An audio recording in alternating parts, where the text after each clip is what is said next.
10 things people say when they're hiding their true feelings for you. Have you ever sensed that someone's words just don't match their energy? Like they're saying all the right things, but something feels off? That's because our true emotions often leak through in subtle, unexpected ways, and the phrases we use can be powerful masks for what we're really feeling inside. Whether it's a friend acting strangely distant, a crush sending mixed signals, or a partner who avoids deeper conversations, these everyday expressions might actually be code for hidden emotions. In this video, we're diving into 10 revealing phrases people often say when they're secretly hiding their true feelings for you and what they really mean beneath the surface. These aren't just throwaway lines, they're emotional armor, carefully chosen to protect vulnerability, fear of rejection, or even unspoken love. By the end, you'll be able to spot the emotional truth behind the words, not just in others, but maybe even in yourself. So if you've ever walked away from a conversation wondering what someone really meant, this is for you. Let's decode the language of hidden feelings, one phrase at a time.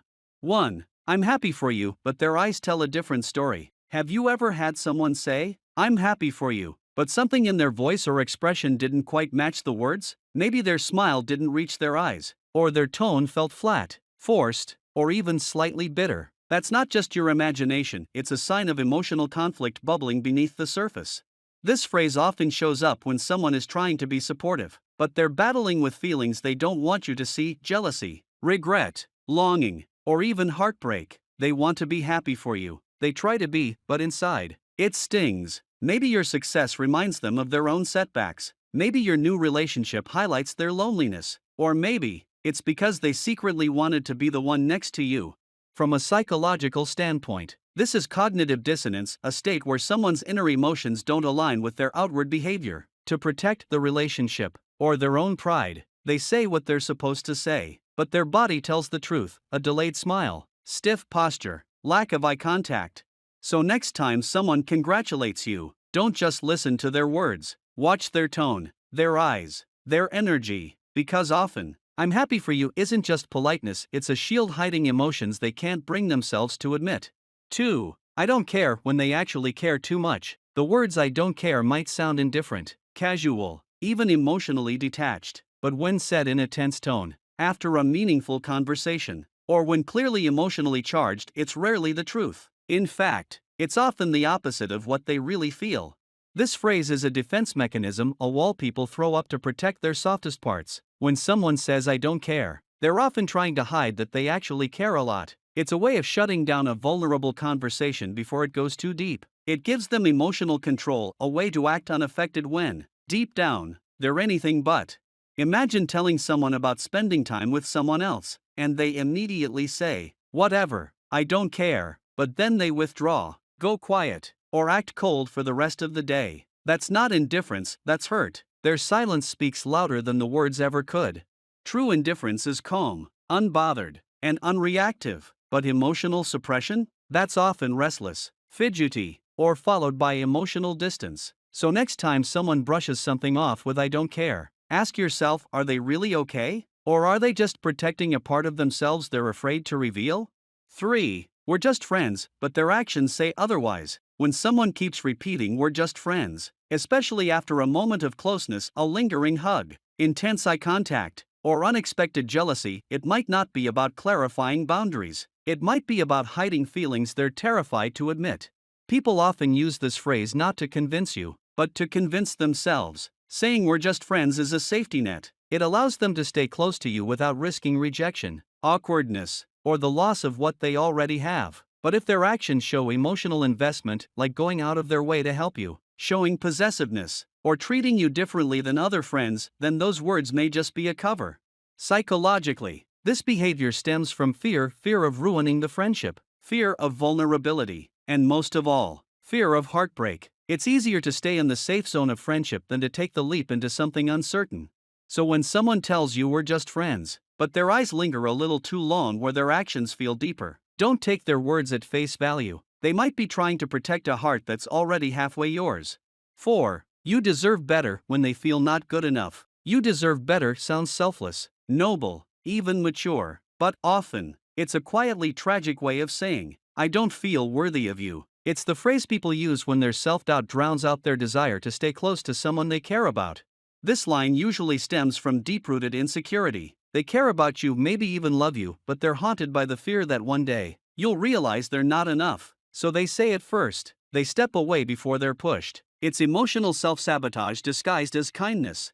They may genuinely believe they're protecting you from future pain, but in doing so, they might be creating more confusion and heartache for both of you, because while they're pulling away, their actions still show care, checking in, watching over you, staying connected from a distance.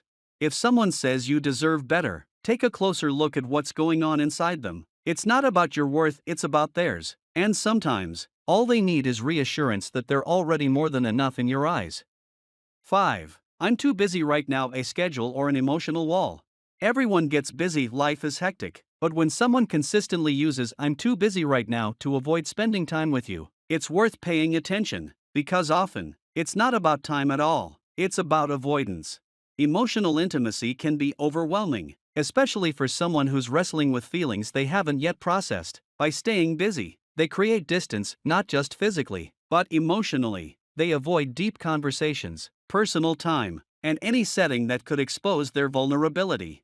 If they're always canceling plans, delaying conversations, or suddenly drowning in other commitments, but somehow have time for other people or low-stakes activities, it's likely their busy excuse is a shield, a subtle way to maintain control and prevent themselves from getting too close. Watch the patterns. Do they avoid moments where connection might deepen? Do they pull away when things get emotionally charged? If so, their full schedule may actually be a wall, one built not of tasks, but of fear. 6. You're overthinking it when you're hitting too close to the truth. You're overthinking it might sound like a gentle reminder to calm down, but often, it's a carefully placed defense. It's what people say when your words land a little too close to their truth, when your questions stir up emotions they're trying to keep buried. This phrase is a form of emotional deflection. When someone doesn't want to face what you're suggesting, whether it's their jealousy, affection, or inconsistency, they might dismiss your concerns as overthinking. It shifts the spotlight off them and onto you. Now, instead of continuing to ask the tough questions, you're second-guessing yourself. But here's the thing, if your observations are based on real patterns, meaningful moments, or repeated behavior, then they're not overthinking, they're insight. And if the person reacts with defensiveness instead of openness, that's a major clue. This phrase often masks discomfort. They feel something, but they don't want to admit it. So instead, they make you feel like you're imagining it. Don't be so quick to dismiss your intuition. If your gut tells you there's more behind their words, trust it. They might be hiding more than they're willing to say. 7. I'm glad we can be honest with each other, but only if you speak first. This phrase sounds positive on the surface, like it's all about openness and emotional safety. But pay attention to how and when it's used. Sometimes, "I'm glad we can be honest" isn't about being transparent, it's a strategy to fish for your feelings without exposing theirs. It's common for people who fear rejection to test the waters this way. They'll encourage honesty in you, hoping you'll say something that validates their unspoken emotions, but they won't offer the same in return, at least not right away. It's a passive way of expressing interest, fear, or vulnerability while still protecting themselves from the pain of putting it all out there. You'll notice they often say this right after you've opened up, and while it might feel comforting, it's also a sign they're hoping for more, hoping you will say what they can't. They want to know where you stand without taking the first emotional risk. Real honesty is mutual. If you find they're always encouraging your openness but avoid sharing their own deeper feelings, "I'm glad we can be honest" might just be their emotional armor, a safe way to stay close, without fully stepping into vulnerability. 8. I want you to be happy, even if it hurts me. I want you to be happy is a beautiful sentiment, supportive, mature, and caring. But when it's repeated by someone who's clearly affected by your choices, especially when those choices involve someone else, it often masks deep emotional pain. This phrase is often used by people who are secretly in love, quietly longing, or nursing heartbreak, yet too afraid to tell you how they really feel. It's self-sacrificing, it's noble, but it's also a form of silent suffering. They convince themselves that your happiness is more important than their own, even if it means watching you love someone else, or move on without them. Emotionally, this stems from a belief that their feelings won't be reciprocated or that revealing them would only complicate your life. So instead of confessing their emotions, they retreat behind kindness. But their actions still give them away. They're overly invested in your well-being. They light up when you're around, and they quietly hurt when you're not. If someone keeps saying "I want you to be happy," especially when it seems to cost them something, look deeper, because sometimes Those words are spoken by someone who's quietly saying goodbye to the love they never got to share. 9. I'm not good at this kind of thing when they're too afraid to be vulnerable. This phrase is a classic emotional shield. I'm not good at this kind of thing is what people say when they're uncomfortable with emotional exposure, when they'd rather admit a lack of skill than admit they're scared of how much they feel. You'll often hear this when the conversation starts to get real, when you ask how they feel, what they want, or what they see happening between you. Instead of giving you a direct answer, they dodge behind this phrase. It buys them time, it makes you lower your expectations, and it helps them avoid saying something they're not ready to confront. But here's the truth. It's not that they can't express themselves, it's that they're afraid of what might happen if they do. Fear of rejection, fear of judgment, fear of ruining the moment, it all plays a part. So if someone keeps saying I'm not good at this, especially during emotionally vulnerable moments, don't assume they feel nothing. Assume the opposite, that they feel a lot but just don't know how to say it out loud. And maybe, they're hoping you'll understand what they're trying to say without having to say it at all. 10. I don't want to ruin what we have when staying silent feels safer than the truth. This one is heartbreaking. I don't want to ruin what we have is the emotional version of standing at the edge of a cliff, desperately wanting to jump into something deeper, but too scared of the fall. When someone says this, it's rarely because they feel nothing, it's because they feel too much. They value what you have so deeply that the thought of losing it, even if it means never knowing what more could have been, is too much to bear. So they stay silent. They settle for just this, even when their heart wants more. This phrase is rooted in what psychologists call loss aversion, the idea that people are more afraid of losing something they value than they are excited by the possibility of gaining something better. In other words, they'd rather protect the bond you already share than risk breaking it in pursuit of something deeper. But behind that fear is often a mountain of hidden emotion, longing, love, and regret for everything that's been left unsaid. If you hear this, ask yourself, are they content with what you have, or are they simply too afraid to lose you by reaching for more?